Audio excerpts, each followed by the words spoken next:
Have you ever wondered why, on the very same day, one person sees beauty while another only feels sadness? Why does one person break under hardship while another smiles and lets go? Is the world really as we think it is? Or is it simply a mirror reflecting the state of our own mind? Hello, my friends, and welcome back to Son.Mindfulness. This is the place where we learn to listen deeply to the mind, to look inward with kindness, and to rediscover peace in the middle of life's constant changes. In today's modern world, we've come to believe that our suffering comes from outside ourselves, from our work, from other people, or from the situations we can't control. But what if the world out there isn't the true source of suffering? What if it's our own mind, through habits, memories, and interpretations, that quietly creates the world we live in every single day? Many of us keep searching for peace by trying to fix life. We change our jobs, we move to new places, we even change the people around us, and yet the more we change, the heavier it often feels. Because what needs to be seen is not out there, it's right here, inside the mind. In this video, we'll take a gentle but powerful look at life from a different angle, a reverse way of thinking about happiness and suffering. You may begin to see that the world you live in isn't what's outside your window. It's the world created by how you see. And when that seeing changes, the whole world changes with it. Stay with me until the end of this video. I truly believe the moments you spend looking inward will be the most precious gift you give yourself today. If this is your first time visiting Son.Mindfulness, please subscribe and join our mindful community. Together, we'll keep walking this journey of awareness, where every breath, every moment can become a lesson in peace. May you always be healthy, calm, and blessed in every step of your life. Now let's begin our journey of discovery to see why it's your mind, not the world, that shapes the life you experience.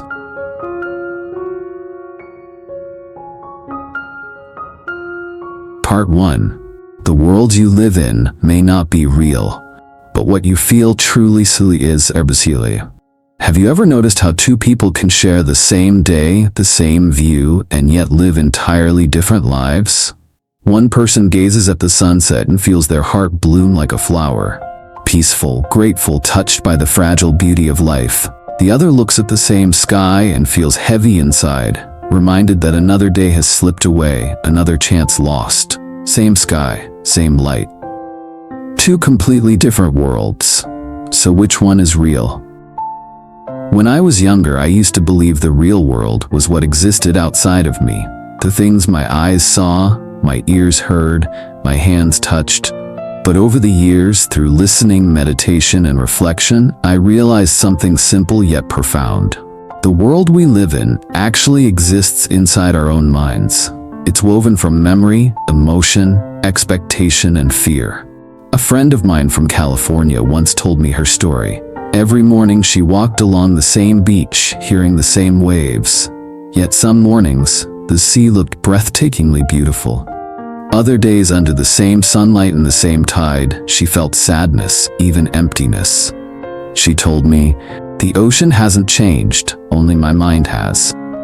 And I smiled, because she had just expressed a truth the Buddha taught over 2,500 years ago. In the Dhammapada, the Buddha said, "The mind precedes all things. The mind is chief. Everything is made by the mind." It sounds simple, but it holds deep meaning. The mind doesn't just color the world. It creates the world, moment by moment, breath by breath. The world you live in isn't what's outside your window. It's born from the way you see. I remember teaching at a small monastery in Seattle. An elderly woman once asked me, "Venerable, why does my life feel like a chain of losses, while others seem at peace?" I asked her, "Have you ever tried looking at what still remains, instead of what's gone?" She smiled softly. "Yes, but my mind always goes back to what's missing." I told her, "Then your mind has simply learned to look through the lens of loss." The mind is like a camera lens. If you always turn it toward the shadows, every picture will come out dark. Modern neuroscience says something similar. Our brain doesn't record reality like a camera. It predicts, interprets, and rebuilds it according to memory and habit. When you see someone walk into a room with a tense face, you don't just see a face, you see it through a lens. Fear of judgment, fear of rejection, fear of being hurt, and suddenly your world becomes tense, unsafe. Try this. Imagine yourself sitting by a window, watching the rain.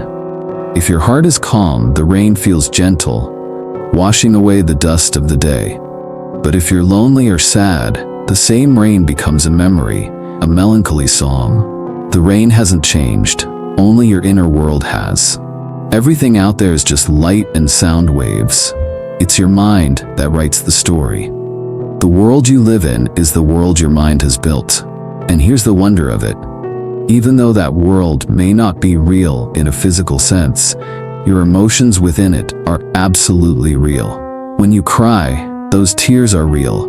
When you laugh, that joy is real. Buddhism doesn't deny emotion. It simply invites us to see through emotion, to understand how it's made.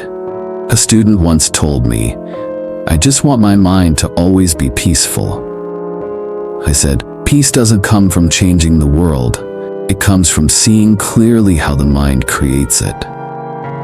That seeing is the beginning of awakening. It's like realizing, in the middle of a dream, that you're dreaming. The dream continues, but you're no longer lost in it. Maybe you're watching this after a long day, with many worries still swirling around.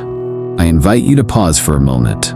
Look around your room, listen to the sounds nearby, then gently ask yourself, the world I'm living in right now, is it real, or is my mind telling me a story about it? If you stay with that question long enough, you may notice a quiet space open up. A small, peaceful stillness that feels deeply real. A place where the world stops being built and only pure being remains. The world you live in may not be real in an absolute sense, but your ability to see that truth, that is the most real thing of all. And from that seeing, freedom begins. Part 2. It's not the world that makes you suffer, it's the mind, creating a world that can hurt you. Have you ever had one of those days when everything around you seems normal? No one has wronged you, yet your heart feels heavy, like a gray cloud hanging over you? No real problem, no major event, yet the mind feels tired, anxious, as if it's carrying the weight of the sky. Many people say, the world is making me suffer, but the Buddha taught otherwise. It's not the world that causes suffering, it's how the mind builds its version of that world. I remember a Buddhist student from Texas who often called me and sighed, "Teacher, everyone seems selfish and fake. Everywhere I go, I only see people pushing and competing."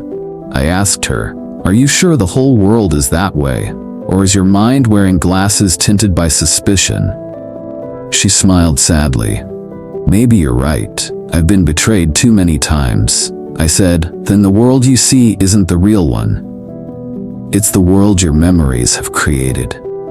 When the mind is wounded, it turns the whole world into a dangerous place. When the mind is full of fear, every sound and every glance feels like a threat. But when the mind is open, the world suddenly feels warm, like sunlight after dawn. Modern science says the same thing. Neuroscientists tell us we don't see the world as it is, we see it as we feel. The human brain is a storyteller. It receives signals, then instantly builds a story to match emotion. If you're tense, everything becomes proof that life is against you. If you're grateful, everything becomes a reminder that life is a gift.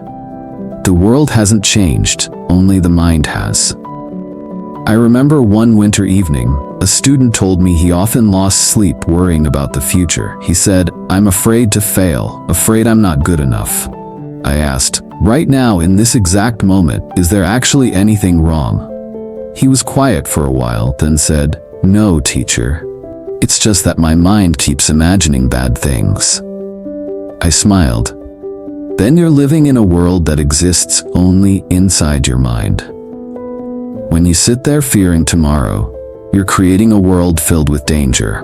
When you're angry with someone, you're creating a world that has an enemy. When you love someone, you're creating a world of connection and meaning.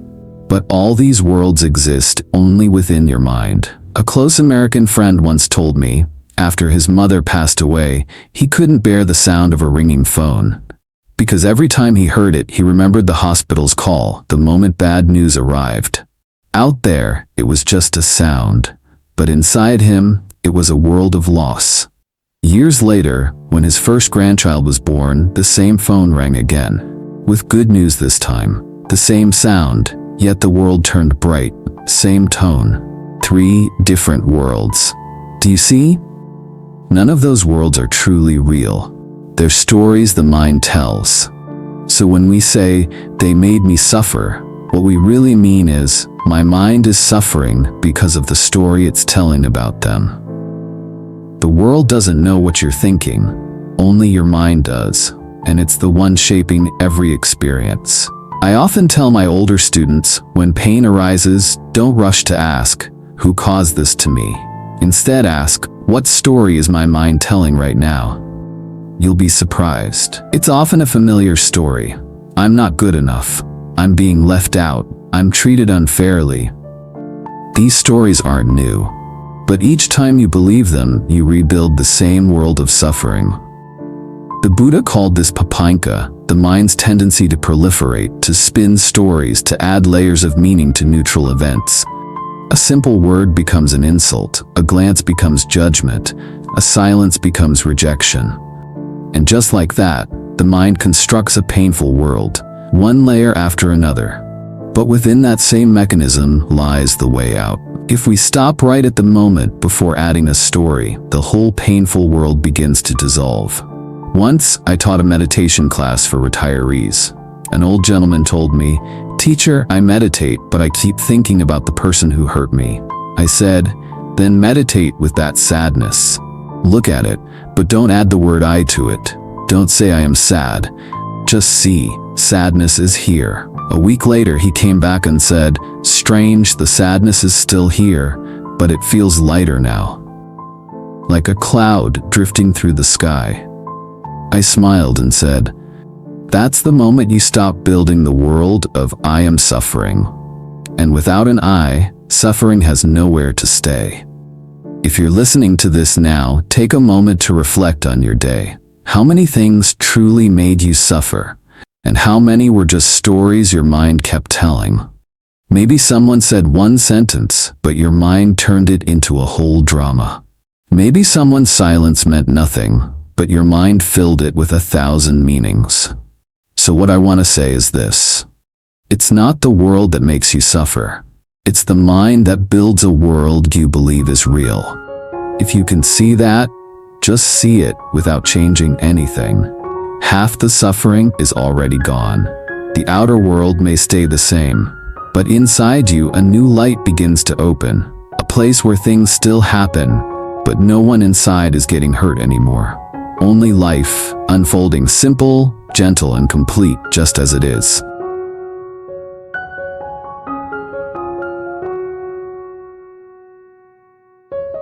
Part 3. What rings is not the phone, it's your mind. I want you to imagine this. It's 2 a.m. and your phone suddenly rings in the dark. That sound cuts through the stillness, touching the most fragile thread of peace. Before your eyes even open, your heart is already racing. In that instant, your whole world changes color. You feel fear, unease, and one thought fills your mind. Something bad must have happened. But imagine the same moment again. Same phone, same sound, same hour. This time it's a doctor on call. For them, that sound isn't disaster. It's a signal someone needs help. No panic, no fear, just response. They get up, put on their coat, and go. Or imagine someone waiting for good news, a loved one about to give birth or a child returning home. Their heart also races, but this time with joy, with hope. Same sound, 3 completely different worlds. So what really rang out in the darkness? Not the phone, it was the mind. The mind shouted, danger, duty, joy. When I lived in a monastery in New York, a young student once asked me, "Teacher, why do I react so fast before I even think?" I said, "Because your mind doesn't need to think to create a world. It does it before you even know it." The Buddha explained this in the Madhupindika Sutta. When the ear meets sound, there is contact.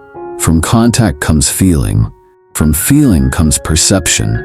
From perception comes thought, and from thought comes proliferation. It sounds complex, but it's describing something that happens in an instant, so fast that we think it's automatic. The ear hears a sound. That's contact. You feel pleasant or unpleasant. That's feeling. You recognize the phone is ringing. That's perception. You start thinking it must be bad news. That's thinking. Then stories rush in. Has something happened? What should I do? That's proliferation. By the time you notice, it's already too late. You're no longer hearing the sound itself. You're hearing your mind's story about it. Most of us live in this stage of proliferation. A look, a word, a message, and instantly, the mind writes a whole novel about what it means. Someone's silence becomes anger. Someone's laughter becomes mockery. A cloud passes the sky, and we call it a bad day. It's not the world speaking to us. It's the mind speaking to itself. Neuroscientists call this top-down processing. The brain doesn't wait for all the facts before reacting. It predicts, interprets, and labels often before we're aware. And that's why each of us lives in a private version of the same world. A world shaped by our memories, fears, and old stories. Have you ever truly heard a sound, just as it is? Without labeling, without judgment? When you hear the wind, can you simply hear wind without calling it cold or lonely? If you can, something remarkable happens. The world feels quieter, lighter, more spacious. I often invite students to try a simple practice. When you drink tea, just drink tea. Feel the warmth, the fragrance, the taste. Don't add "I like" or "I don't like." Don't think this is morning tea or this is tea from my teacher. Just taste what is here. That's what the Buddha meant in the Udana. In the seen, only the seen. In the heard, only the heard. No addition, no subtraction. Just what is. When you do this, you begin to notice a small gap. A space between the world and the mind, and inside that space lives freedom. One morning I was meditating in the garden. I heard birds, cars, leaves falling, and suddenly I realized none of these sounds were disturbing. Only when my mind said it's noisy did disturbance appear. The sounds were the same, but within me, the voice of I had gone quiet. Try this now. Listen to the sounds around you. The fan, the traffic, someone talking. Then ask yourself, if I don't call it noise, what is it? In that moment, you return to pure reality, where there is no me, no world, only what is. That is what the Buddha called, in the herd, only the herd. When hearing happens, just hear. Add nothing, subtract nothing. Simply be with it. When you truly see this, you'll smile, because you realize it was never the world that disturbed you, but the mind's own ringing. The phone only rings for a few seconds, but your mind can keep ringing all night. If you learn to listen without joining in, that ringing fades into silence. And in that silence you discover the world never needed to change. Only your mind needed to stop ringing.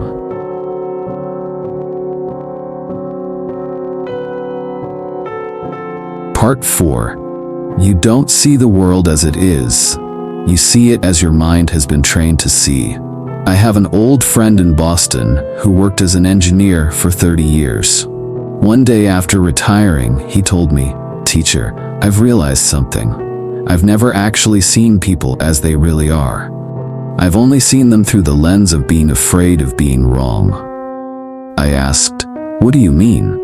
He smiled and said, "After so many years as an engineer, I got used to needing to be right, so when someone did something differently, I didn't see them as different, I saw them as stupid." His words stayed with me for a long time. Not because they were shocking, but because they were so deeply true. We are all trained to see the world through our own lens, a lens polished by our past, our habits, and our fears. The Buddha called this karma. But karma isn't punishment from above. It's simply the repetition of intention. Repeat an intention often enough and it becomes a reflex. Let that reflex deepen and it becomes your worldview. Notice this: a worried person sees danger everywhere. An angry person sees injustice everywhere. A grateful person sees flowers blooming even on the sidewalk.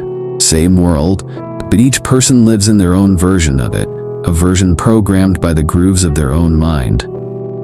Neuroscientists tell us the brain works much like a forest trail.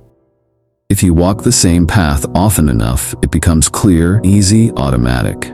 If every time something happens you respond with anger, you've cleared that trail. It's fast, familiar, and ready. If you withdraw each time you're hurt, that too becomes a well-worn path. Eventually, the mind doesn't think, it simply slides into the old groove. The Buddha explained this in the Dvaitavitaka Sutta.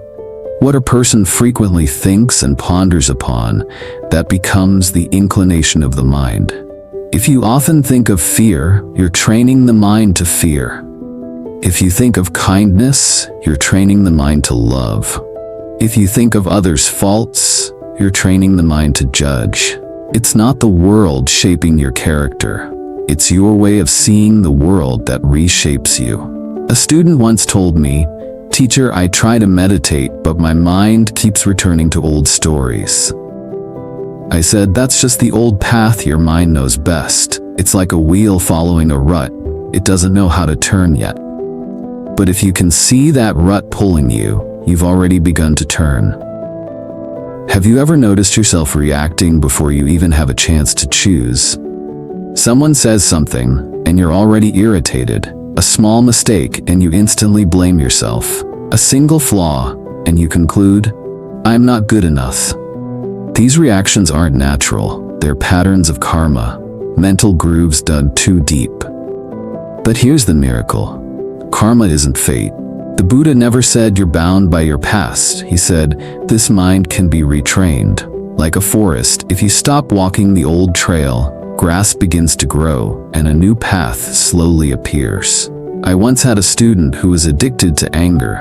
He said, "Teacher, I know I'm quick-tempered, but I can't stop." I told him, "You don't have to stop right away.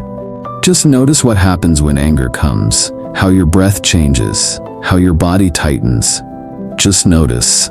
Don't fix." Months later, he returned and said, "It's strange, teacher. I still get angry, but it doesn't swallow me anymore." I smiled. That's because you've opened a new path. Anger still passes through, but it has no home to stay. That's true freedom. Not suppressing emotions, but seeing them a moment earlier, before they build a world. 1 second of awareness, 1 second of freedom, and an entire world changes. Older Americans often say, "You can't teach an old dog new tricks." But the mind is different. The mind is the one thing that can change every day. The mind doesn't age, it only gets used to its habits. And habits can be reshaped one breath at a time. Every time you choose kindness over judgment, you carve a new groove in your mind. Every time you pause before reacting, you create a new path toward freedom. Every time you forgive, you soften the old soil where anger once grew. That's what practice really means. It's not adding more to the mind, it's letting the old paths be overgrown, so new ones can form. Like a garden, you can't grow new flowers if weeds aren't cleared. The work of practice, whether you wear robes or live in the world, is simply to see and stop at the right moment. Try this. When someone upsets you, don't ask, "Why did they do that?" Ask, "What has my mind been trained to do that makes me react this way?" You may realize it's not the person, it's the habit within you. And the moment you see it, the old groove starts to fade. As we grow older, we begin to see clearly. The world isn't what's before our eyes, it's the paths inside our mind. Walk one path long enough, and it becomes your fate. But pause, even for a single breath, and that fate begins to turn. So don't ask, "How can I change the world?" ask, through which path in my mind am I seeing the world? The answer is already there. And sometimes all it takes is a single slow breath, and a brand new path quietly opens.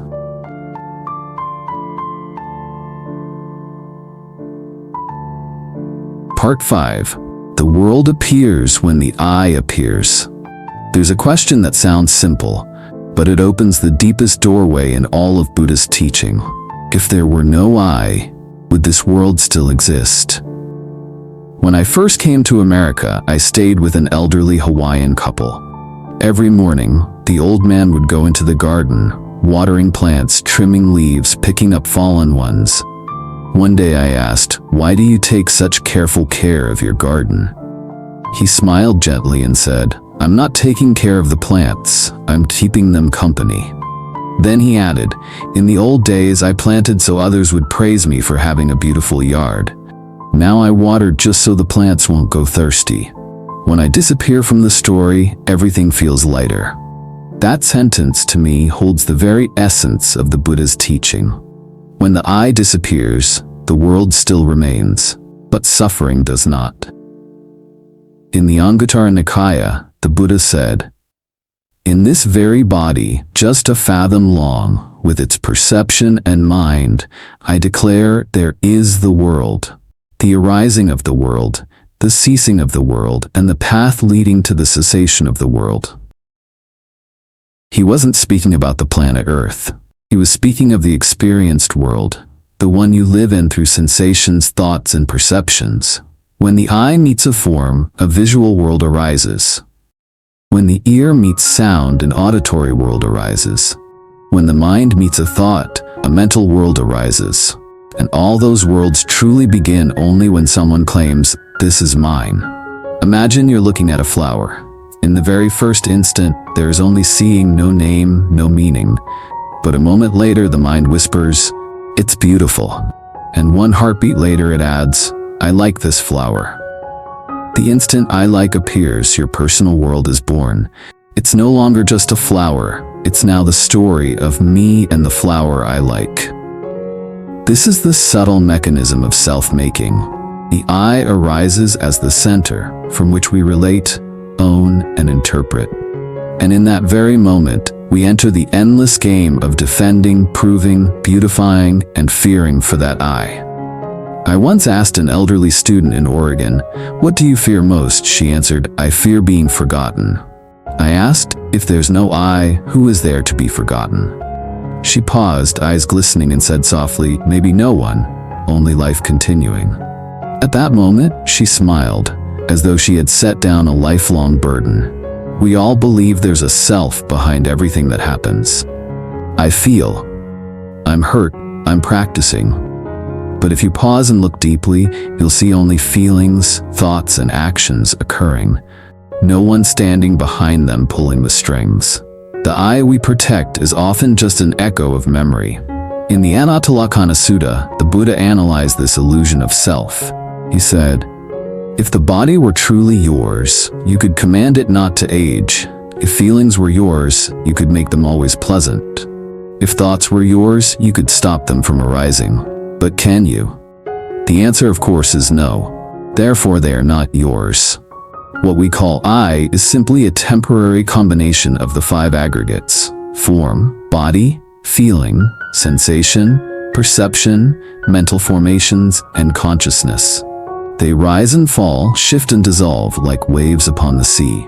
And when you think there's a person drowning in those waves, it's really just waves colliding with waves. When there is I, there must be not I. When there is mine, there must be not mine. That's how the world divides, and conflict begins. One person says, "I am right," another says, "So am I." And the tiny world between them catches fire. Once during a talk in San Diego, a middle-aged man asked me, "You say to let go of the self, but if there's no self, who loves, who lives?" I answered, "There is no self, but there is love. There is no lover, but there is loving." When the I disappears, only life remains, loving itself. He broke down in tears, because deep inside we all sense that the I is the wall between us and true love. Observe this for yourself. When someone says something hurtful, you feel a tightness in your chest. It feels like you are being wounded. But if you look closely, there are only three things: a sound, a tightening sensation, and a thought. They insulted me. None of those contain a person being hurt. There is only an experience unfolding, and a habit that turns it into my story. The Buddha called this the second arrow. The first arrow is pain, unavoidable at times. The second is the thought, I am in pain, and that's where suffering begins. If you don't shoot the second arrow, the pain remains, but the suffering ends. There's only sensation, rising and falling, like rain that comes, then stops. One afternoon, I sat with a group of elderly meditators. An old woman said, "Teacher, I still feel sad when I meditate. I miss my husband who passed away." I held her hand and said, "Sadness is real. But if you look closely, you'll see sadness is passing through, but no one is being sad. It's just love dissolving into tears." She smiled through her tears, her eyes bright and soft. Because when the eye fades, only love remains. And that is freedom. Not freedom because the I achieved something, but because there's no I left to defend anything. When the I disappears, the world remains, but there are no battle lines, no losses, only what is. And within that simple isness, you find what you've been searching for all along. Peace.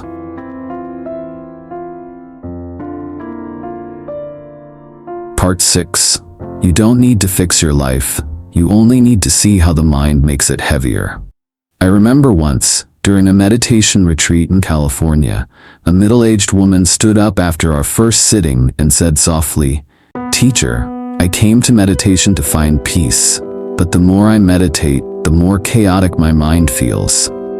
I smiled and said, "That means you're beginning to see. Before, the mind was already chaotic, only now you've noticed." She was quiet for a while, then smiled, "So I don't need to fix my mind, I just need to see it." This world, my friend, never really needed our fixing. What needs to be seen is how the mind keeps adding weight to everything. When someone says something unpleasant, the mind adds a layer, "They don't respect me." When it rains, the mind adds another, "This day is ruined." When someone forgets to call, the mind creates a movie, "I've been forgotten." In truth, the world only contains words, rain, a missed call. It's the mind that turns them into my suffering. Have you noticed? We're rarely tired because of work itself, but because of how we think about work. We're not exhausted by other people, but by the stories we tell ourselves about them. Americans often say, pain is inevitable, but suffering is optional. The Buddha taught the same truth more than 2,000 years ago in the Salatha Sutta, the Arrow Sutra. The first arrow is the real sensation, pain, loss, fatigue. The second arrow is the story the mind adds. This shouldn't happen to me. The first arrow is reality. The second is suffering. And we shoot that second arrow into ourselves every single day. I once had a friend in Chicago, a successful doctor. He told me, "Teacher, I have everything, family, career, health, yet I still feel empty." I asked, "What's the first thought you have each morning?" He said, "What do I need to do today so I don't fall behind?" I smiled. "You're not tired from work, you're tired from the fear of not being enough." Whenever you believe you must constantly get things done, be better, or prove your worth, you're quietly adding weight to a life that's already complete. The world never asked you to be perfect, only the mind did. The world never said, "Worry." Only the mind whispers, "If I don't, everything will fall apart." The world doesn't divide you and me, only the mind draws the line, builds walls, then fears what it created. You can see this in simple moments. At the grocery store, someone cuts in line. You feel angry, but not because of the act itself. It's because a voice inside says, "They disrespected me." Without that voice, it's simply someone cut in line. You could remind them kindly or just wait another minute, and then it's over.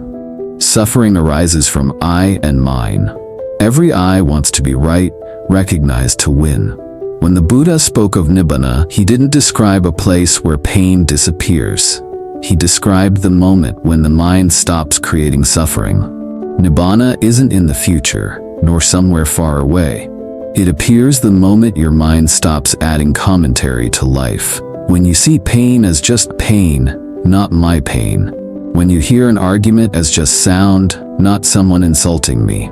When you see rain as just rain, not a ruined day. That's the moment you step out of the world of suffering the mind has built. I once told an elderly lay student, "I don't teach you how to be happier. I teach you how to stop manufacturing unhappiness." She laughed. So happiness isn't about adding, it's about subtracting. Exactly. Happiness isn't something we gather, it's what remains when we release the stories the mind keeps holding. In meditation, there comes a moment when you stop trying. You just sit, breathe, and notice. The mind is telling stories. When you see that clearly, it slows down by itself, like a stream that becomes clearer when you truly look into it. And in that clarity, you no longer feel you must keep living your life. You simply see that life is flowing through you on its own. Try this simple practice. Next time you feel pain, do nothing. Don't search for causes. Don't blame, don't fix. Just ask, right now, what is my mind adding to reality? You may realize that suffering is just a layer, not the essence. When that layer peels away, reality is gentle again, quiet, empty, and complete. One breath, one moment of awareness, and the world changes. Not because you did anything, but because you saw. And when you see, the mind pauses. When the mind pauses, the world becomes transparent like a mirror.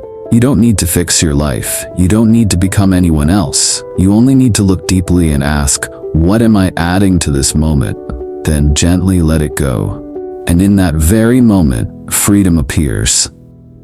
Not somewhere far away, but right here, in the quiet simplicity of the life you already have.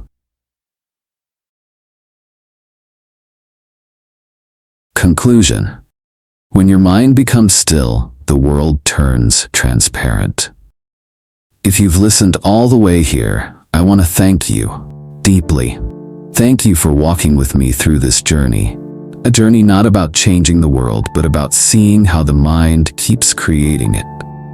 Together, we've peeled back the layers of the mind, from the very instant a world is born out of a single thought, to the moment the I arises and divides everything into me and not me. From the grooves of habit, carved by worry, anger, and fear, to the power of simply pausing, seeing clearly, and stepping free.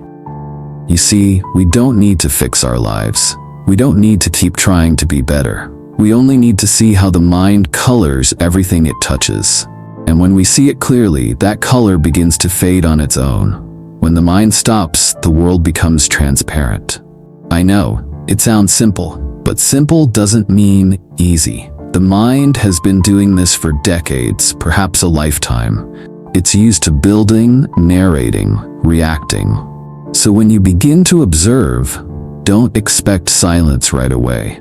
Just watch with patience and kindness. Have you ever noticed that every time you pause and take one deep breath, the world seems to pause with you?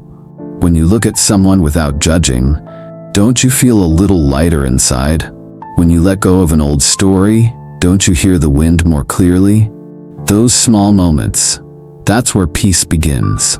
You don't need hours of meditation. You don't need to leave the world behind. Just see, moment by moment, breath by breath.